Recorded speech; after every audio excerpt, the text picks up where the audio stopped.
નમસ્કાર દર્શક મિત્રો, ધ લોકસત્તા શોમાં આપનું સ્વાગત છે।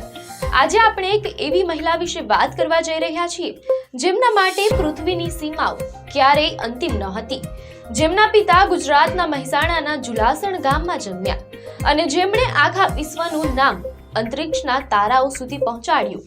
હા, આપણે વાત કરી રહ્યા છીએ નાસાના દિગ્ગજ અવકાશ યાત્રી સુનીતા વિલિયમ્સની। 27 વર્ષની ભવ્ય કારકિર્દી અને અંતરિક્ષમાં 608 દિવસ વિતાવ્યા બાદ સુનીતા વિલિયમ્સે નાસામાંથી નિવૃત્તિ જાહેર કરી છે।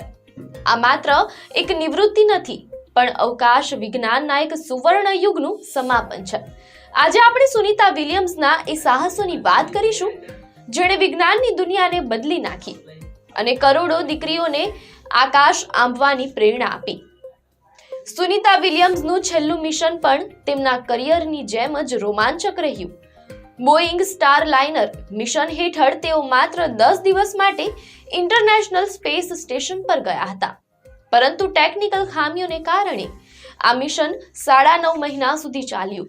27 ડિસેમ્બર 2025ના રોજ તેઓ સત્તાવાર રીતે નિવૃત્ત થયા હોવાની જાહેરાત નાસાએ મંગળવારે કરી હતી। નાસાના એડમિનિસ્ટ્રેટર જેરેડ આઇઝેકમેને તેમને સન્માન આપતા કહ્યું કે સુની વિલિયમ્સ હ્યુમન સ્પેસ ફ્લાઇટમાં પાયનિયર રહ્યા છે। તેમણે માત્ર સ્પેસ સ્ટેશન પર નેતૃત્વ જ નથી કર્યું, પરંતુ પૃથ્વીની નીચે ભ્રમણ કક્ષામાં ખાનગી મિશન માટેનો માર્ગ પણ મોકળો કર્યો છે। તેમના કાર્યથી જ આજે ચંદ્ર પર આર્ટેમિસ મિશન અને મંગળની યાત્રાનો પાયો નખાયો છે। 1998માં નાસા સાથે જોડાયેલા સુનીતા વિલિયમ્સે 3 અલગ-અલગ મિશનમાં કુલ 608 દિવસ અંતરિક્ષમાં વિતાવ્યા છે। કોઈ પણ નાસા અવકાશ યાત્રી દ્વારા અવકાશમાં વિતાવેલો આ બીજો સૌથી લાંબો સમય છે। પરંતુ શું તમે જાણો છો કે સુનીતા માત્ર વિજ્ઞાની જ નથી, પણ એક અદ્ભુત એથ્લેટ પણ છે।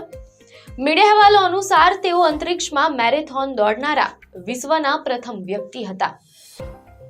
2007માં જ્યારે પૃથ્વી પર બોસ્ટન મેરેથોન ચાલી રહી હતી, ત્યારે સુનીતાએ સ્પેસ સ્ટેશન પર ટ્રેડમિલ પર દોડીને આ રેકોર્ડ બનાવ્યો હતો। આ ઉપરાંત તેમણે 9 વખત સ્પેસ વોક કર્યું છે, જેનો કુલ સમય 62 કલાક અને 6 મિનિટ થાય છે। કોઈ પણ મહિલા અવકાશ યાત્રી દ્વારા આ સૌથી વધુ સ્પેસ વોકનો વર્લ્ડ રેકોર્ડ છે, જે દર્શાવે છે કે તેઓ મુશ્કેલ પરિસ્થિતિઓમાં પણ કેટલા સક્ષમ હતા।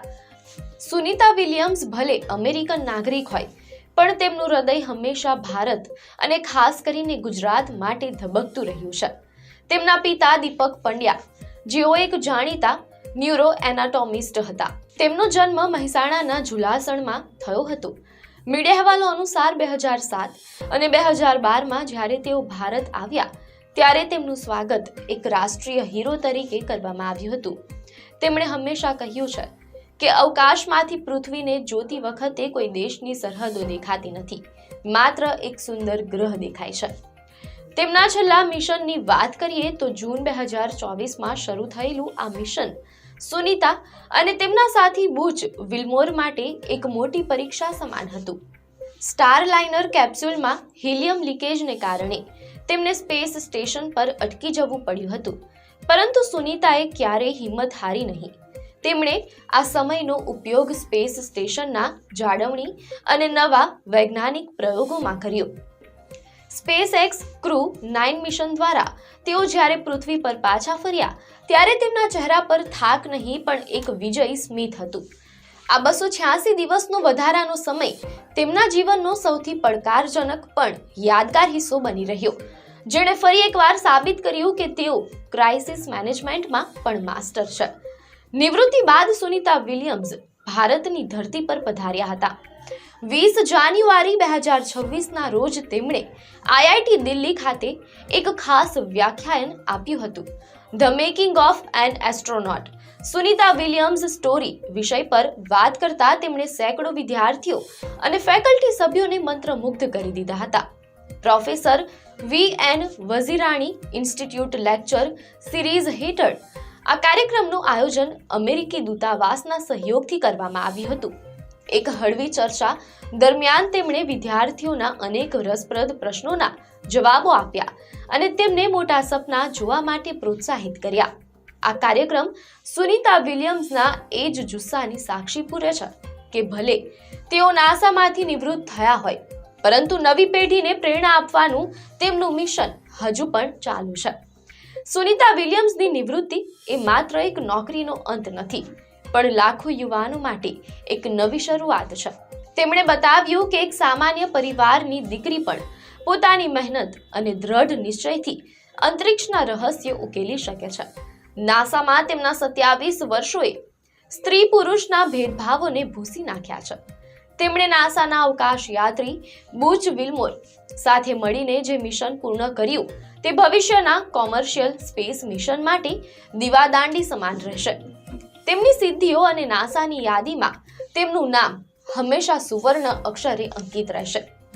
નિવૃત્તિ બાદ સુનીતા વિલિયમ્સ હવે શું કરશે તે તો સમય જ બતાવશે, પણ એક વાત નક્કી છે કે તેમનો વારસો હંમેશા જીવંત રહેશે.